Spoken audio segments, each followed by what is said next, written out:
Hello everyone, Nathaniel Modra here again, just on our second stop of our virtual farm tour, looking at some containment pens with Hugh Tate here.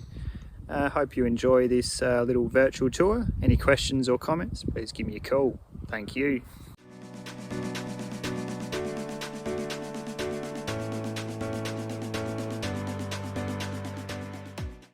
Hey, my name's Hugh Tate.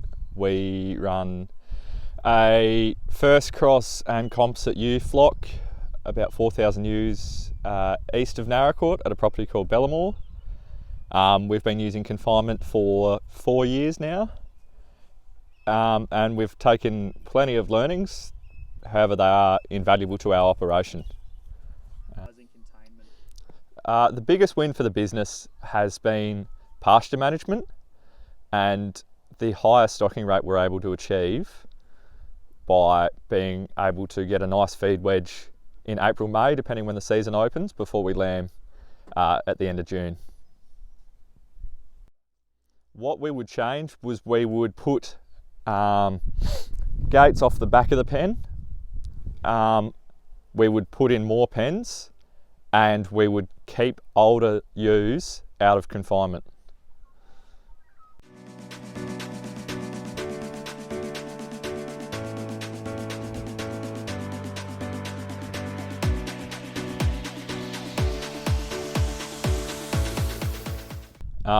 We have found the difference between breeds in containment. Composites handle it better than first cross, and first cross handle it better than merinos, and young sheep handle it better as a rule of thumb than old ewes, particularly 6 or 7 year old ewes. They really struggle in confinement. The biggest disaster we've had was putting a large amount of old single bearing ewes in confinement. They lost a lot of condition, and then we had 2 inches of rain and it got muddy. We've found that about 500 ewes is the sweet spot. If you run too few, you end up with dust issues, and if you run too many, you end up with issues with shy feeders. So our preferred feeding method is still trail feeding. Beans are our preferred option if they are competitive with wheat or barley.